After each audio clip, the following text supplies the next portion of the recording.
Chapter 13 King Marut. This chapter contains 5 sections. Chapter 13 Section 1 Birth of Marut. Markandeya says after Vaishalini had finished her lines, Avikshit told her that he was forced to abandon her in the past after getting defeated, but once again, he had regained her after defeating the demon.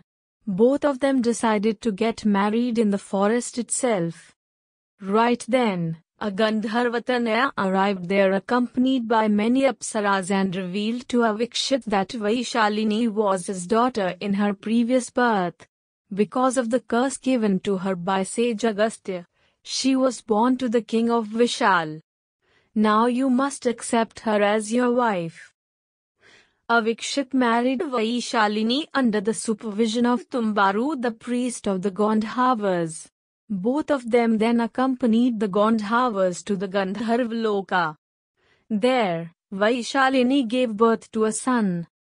Knowing about the feats the child would accomplish in future, the Gandharvas celebrated his birth ceremony with great fanfare. After the birth ceremony, while Tumbaru was eulogizing the child, everybody heard a heavenly voice, which said this child will become famous as Marut. He will become the ruler of all the Mahipals. Everybody was extremely satisfied by this forecast. Chapter 13 Section 2 Marut ascends the throne. Markandeya says after the birth of Marut, Avikshit accompanied by Vaishalini returned to his father's palace. After making salutations to his father, he kept the newborn baby in his lap and told him that he had kept his word. Karandham became very pleased after seeing his grandson. In course of time, Marut grew up. He had mastered all the scriptures. He was also proficient in handling all kinds of weapons. There was nobody like him. Karandham had become old. He decided to go to the forest after making Avikshit the king, but Avikshit was not interested in becoming a king. He too wanted to go to the forest. He said the shame of the defeat still remains there. How can a person, who was not able to protect himself, protect his subjects?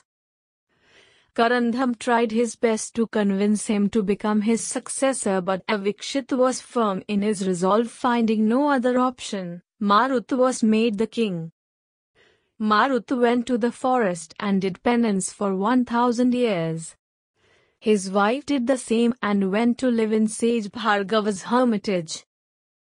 Chapter 13 Section 3 A hermit advises Marut on behalf of Veera.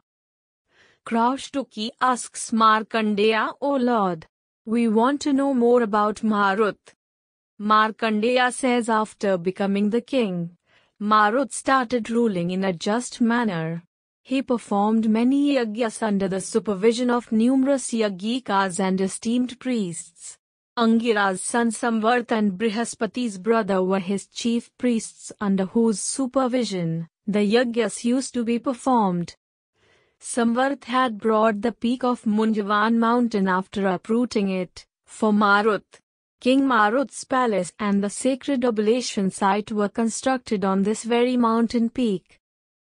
One day, a hermit said to Marut, your grandmother Veera is very tormented by the nuisance the serpents are creating around the sacred oblation site. She is very displeased by your negligence. The serpents have bitten 7 sons of a sage and have also polluted the water of the sacred pond. The sages have started making offerings to the serpents to please them, instead of paying attention on the performance of the yagyas. Although the sages are capable of destroying the serpents, yet they have decided against doing so as this is not their job. This is the job of a king. A king should be aware of each and every event taking place in his kingdom. You are not aware of the misdeeds of the serpents because you don't have any detective to keep you informed of such events. Being a king, it is your duty to protect your subjects by punishing the wrongdoers. If you don't do this, then you will become a sinner. O king, your grandmother is very much concerned about your negligent attitude and wants you to act in a way befitting a king. Chapter 13 Section 4 The serpents take the refuge of Bhamini, Vaishalini. Markandeya says Marut was ashamed after hearing the sage's words. He cursed himself for his negligence. He picked up his bow and arrows in anger and went to the oblation site. When he reached there, he saw the dead bodies of 7 hermits lying on the ground. Being enraged, he picked up his most devastating weapon named Samvartak. The serpents became terrified as the tremendous amount of heat generated by this weapon had started to burn them. Unable to bear the tremendous heat caused by the weapon, the serpents took the refuge of Bhamini, Vaishalini, the mother of Marut. Sometime in the past, Vaishalini had promised to protect the serpents when in danger. Vaishalini requested her husband Avikshit to persuade Marut against killing the serpents. Avikshit told her that the intensity of Marut's anger was a result of the grave sins committed by the serpents. But for your sake, I will request him to pardon the serpents. If he still does not agree to stop killing the serpents, then I will have no option but to destroy his weapon Samvartak. After saying this, Avikshit picked up his bow and arrows and went to the oblation site accompanied by his wife. Chapter 13 Section 5 The hermit's sons come to life again. Markandeya says when Avikshit reached the oblation site, he found that the whole atmosphere was ablaze by the tremendous heat generated by Marut's weapon, Samvartak. He requested Marut to drop his weapon, but Marut refused by saying, "O father, these serpents are the culprits. They have killed the hermit's sons. They have also polluted the reservoir and caused obstacles in the accomplishment of oblation rituals. I am never going to forgive them." Avikshit told Marut that the serpents had taken his refuge and hence he should forgive them to protect the honor of his father's promise. When Marut did not listen, Avikshit picked up his weapon Kal to kill him. Marut inquired from him as to why he was trying to kill his own son, who was just performing his duty of protecting the oblation site from the serpents. Avikshit replied that he too was duty-bound to protect the serpents that had taken his refuge. When the sages saw both father and son were bent on killing each other, they intervened and advised them against killing each other.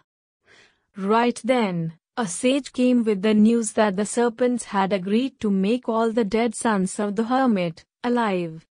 Thus, all the dead sons of the hermits became alive, and once again, the father and son were prevented from killing each other. From then onwards, Marut took proper care while ruling his kingdom.